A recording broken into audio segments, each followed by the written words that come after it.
Bonjour à toutes et bonjour à tous et bienvenue dans Le français c'est facile avec Adrien. Aujourd'hui, c'est le début de la semaine. On est le lundi 20 janvier. On peut dire aussi, pardon, nous sommes le lundi 20 janvier 2025. L'expression du jour, c'est ménager la chèvre et le chou.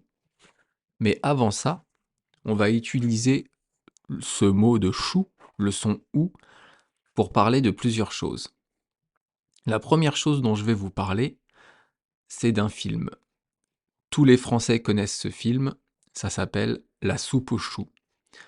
La soupe aux choux, c'est un film des années 80, du début des années 80, ou peut-être fin 70, je sais pas du tout. Bon, bref.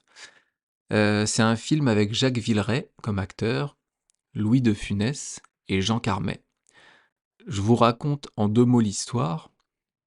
C'est Louis de Funès et Jean Carmet qui sont 2 paysans et donc qui vivent à la campagne. Ils vivent dans un hameau perdu, il n'y a que 2 maisons et c'est leurs 2 maisons à eux. Ils discutent et, après avoir mangé de la soupe aux choux, ils ont des gaz, ils ont des flatulences. On peut dire aussi, ils pètent, ils font des paix. Et ces bruits de flatulences, de gaz, ils sont tellement forts qu'ils attirent un extraterrestre.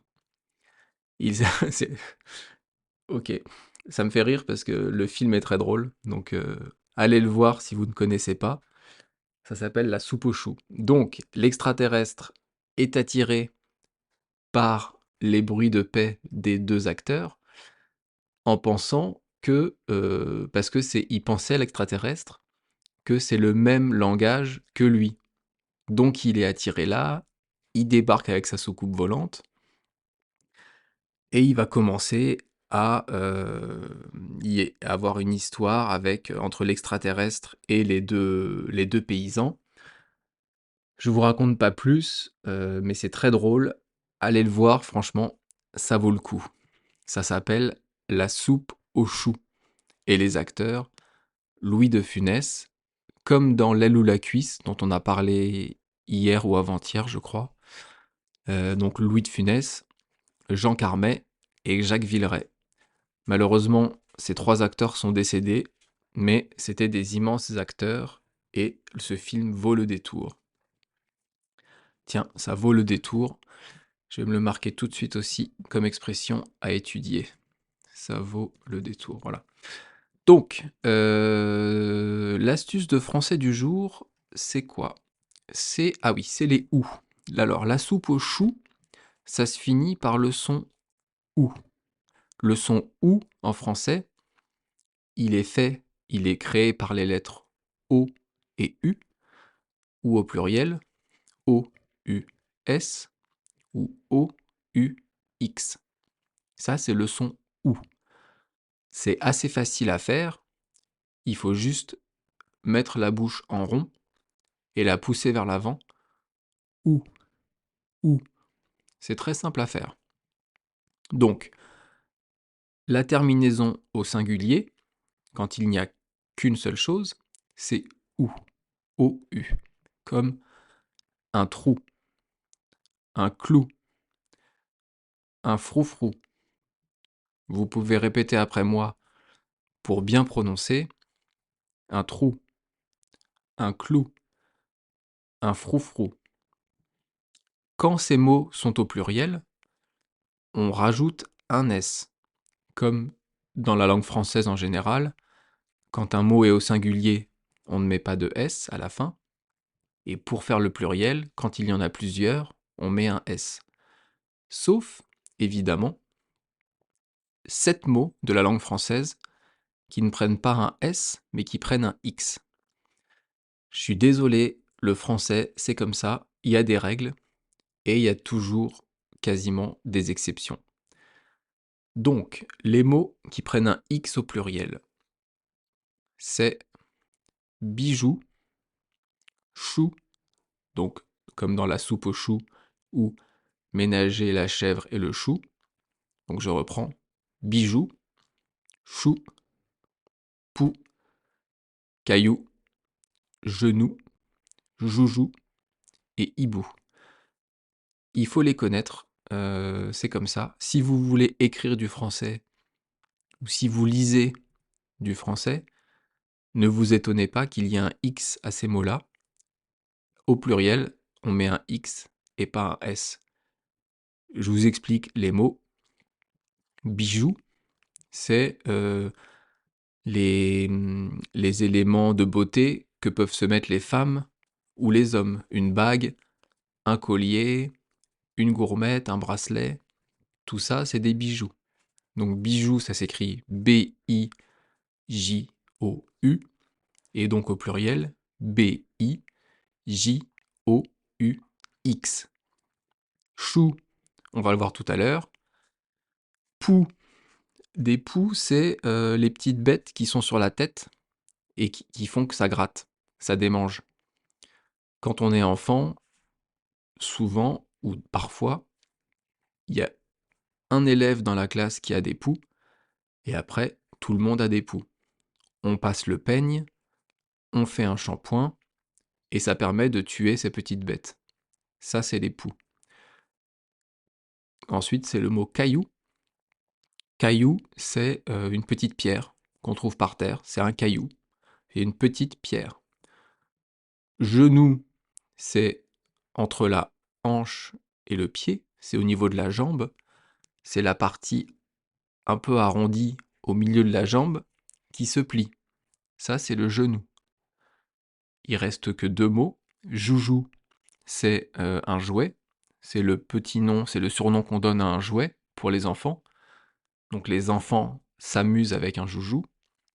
Et hibou, c'est un animal, c'est un oiseau, pardon. J'étais en train de réfléchir si c'était un animal nocturne ou pas, noctambule ou pas. Je sais plus si c'est la chouette ou le hibou, mais ça n'a pas d'importance. Donc hibou, c'est un oiseau. Je vous laisse regarder sur internet si vous ne savez pas ce que c'est comme oiseau. Ça ressemble à une chouette, un peu carrée avec de gros yeux. Voilà. Donc les 7 mots, bijou, chou, pou, caillou, genou, joujou et hibou. Tous les enfants français qui apprennent le français à l'école apprennent ces mots. Donc si vous voulez les apprendre, c'est possible et c'est pas très long. Je vous avais parlé d'une méthode d'apprentissage des mots par des chansons. Eh bien, vous pourriez utiliser une chanson que vous connaissez, l'air de la chanson, remplacer les paroles par ces mots-là. Ça, c'est une possibilité.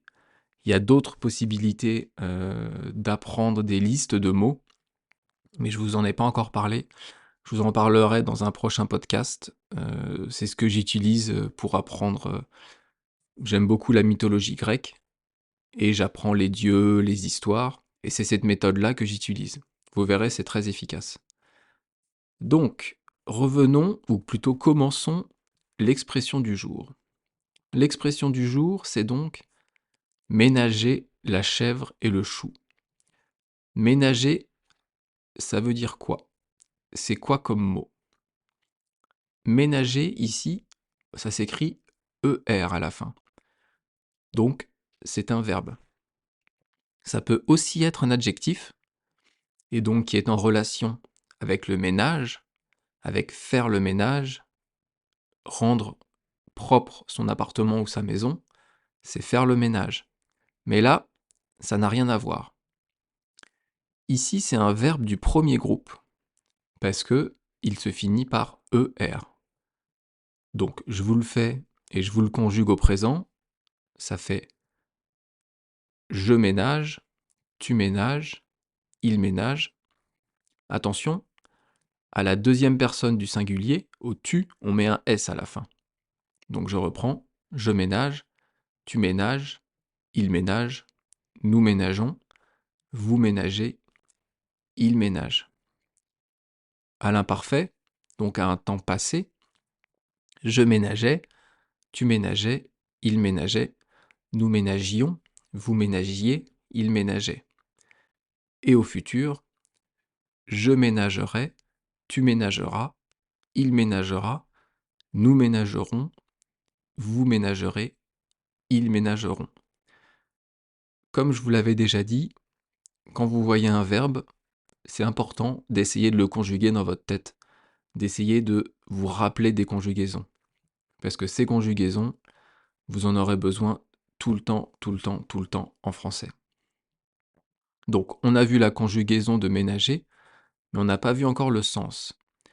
Il y a plusieurs sens à ce mot, mais dans l'expression ici, ça veut dire en fait faire attention à la chèvre et au chou. Ça veut dire, on pourrait remplacer par gérer la chèvre et le chou, ou traiter avec attention la chèvre et le chou. Ça veut dire faire attention, je sais pas comment vous le dire autrement.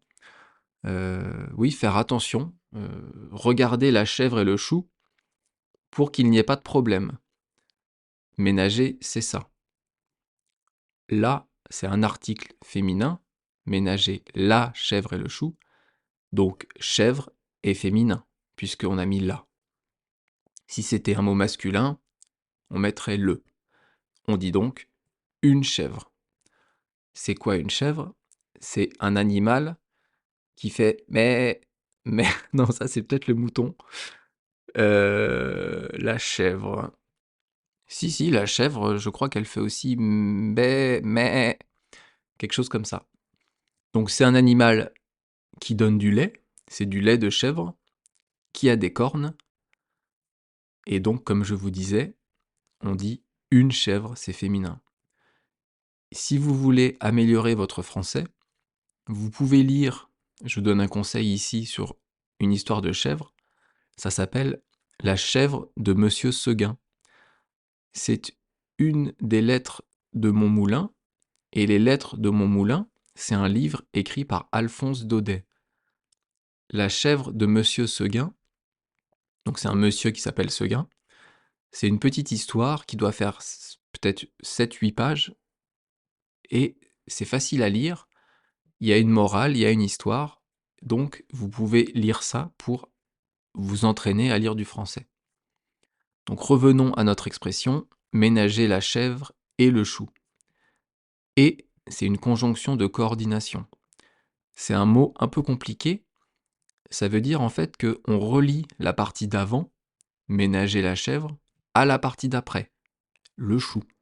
On relie la chèvre et le chou. Ici, ça permet d'ajouter quelque chose. On rajoute le chou à la chèvre. On pourrait dire ménager la chèvre, le chou et le loup. Alors, vous remarquez ici que j'ai ajouté le loup à la chèvre et le chou, mais je n'ai pas dit la chèvre et le chou et le loup. On ne dit pas ça en français. On ne met qu'un seul et. Donc, quand vous faites une liste de choses, vous pouvez dire par exemple, si vous êtes chez vous, j'ai acheté une table, une chaise, une armoire, un frigo et un banc. Le et ne vient qu'à la fin. Entre les mots avant, il y a une virgule. Donc en français, on ne met qu'un seul et. C'est celui qui est à la fin et qui va relier le dernier mot à ceux d'avant. Le et peut aussi indiquer plusieurs choses pour une personne ou un objet. C'est des adjectifs qu'on va rajouter à une personne. Vous pouvez dire « elle est grande et mince », ses cheveux sont bruns et bouclés. À chaque fois, on ajoute le « et » entre deux adjectifs pour définir la personne. Donc revenons à notre expression « ménager la chèvre et le chou ». On a fait ménager, là on a vu, chèvre aussi, et on vient de le faire. Le chou. Le, c'est un article masculin, parce que chou est masculin. Et le chou, comme dans la soupe aux choux, le chou c'est un gros légume d'hiver qu'on cultive un peu partout en France. Il y a toutes sortes de choux. Il y a les choux rouges, les choux blancs, les choux pointus, les choux frisés, les choux de Bruxelles, les choux romanesco, etc., etc. Et les chèvres adorent les choux. Les chèvres mangent des choux. Donc c'est quoi le sens de cette expression ménager la chèvre et le chou? En fait, ça ça n'a pas de rapport avec la chèvre et le chou. Ici, c'est une image. Ça souligne en fait le caractère d'une personne qui veut profiter d'une situation en ne donnant pas son point de vue. On dit que cette personne peut être intéressée car elle cherche à s'accorder avec la personne en face pour profiter sans donner son opinion. C'est une personne qui va changer d'opinion ou qui va s'arranger suivant son interlocuteur, suivant la personne avec qui elle va parler. On voit ça souvent en politique, dans un débat. Vous pouvez avoir des mots d'une personne, des mots d'une autre, qui sont contraires, et une autre personne va essayer de manœuvrer, va s'arranger pour être d'accord avec telle ou telle personne. Un autre exemple, vous êtes, c'était Noël il n'y a pas longtemps justement, il y a 2 semaines, 3 semaines. Vous êtes à Noël, un dîner de famille, il y a du monde autour de la table, il y a des gens qui ont des avis contraires, qui vont exprimer leur point de vue, et il y a un certain type de personne qui va s'accorder avec telle personne ou telle autre. S'accorder, transformer son opinion suivant la personne avec qui il discute. C'est ça, ménager la chèvre et le chou. Ménager la chèvre et le chou, c'est ne pas prendre parti. C'est s'accorder avec tout le monde. Imaginez un humain qui est à côté d'une chèvre et qui est à côté d'un chou, comme sur l'image. Eh ben, l'humain, il va devoir faire attention aux besoins de la chèvre, au désir de la chèvre de manger le chou, et il va devoir faire attention à ce que le chou ne se fasse pas manger par la chèvre. Il va devoir faire attention aux deux parties. Il va s'accorder avec les deux parties. Je vais je vais vous parler d'une énigme d'ailleurs à ce sujet. Je vais la dire doucement pour que vous compreniez, et je vous donnerai pas la réponse, comme ça vous allez pouvoir réfléchir.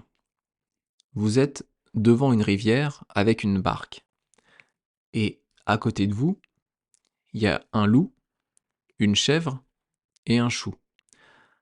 Vous voulez faire passer le loup, la chèvre et le chou de l'autre côté de la rivière avec la barque. Mais vous ne pouvez embarquer qu'un seul élément, qu'un seul animal ou qu'un seul légume à la fois. Le loup ne doit jamais se retrouver avec la chèvre tout seul. La chèvre ne doit jamais se retrouver avec le chou tout seul. Comment vous faites pour faire passer tout le monde de l'autre côté en faisant des voyages avec un seul élément en plus de vous? J'espère que vous avez compris la petite énigme du jour. Donc ménager la chèvre et le chou, c'est ne pas prendre parti, c'est s'accorder à la personne à qui on parle pour être d'accord avec lui et lui donner raison. On peut traduire ça par Keep both parties sweet. Merci beaucoup de m'avoir écouté. J'espère que ce podcast vous a plu et que le format vous convient. Et à bientôt. Bye bye. Hasta luego. Matane.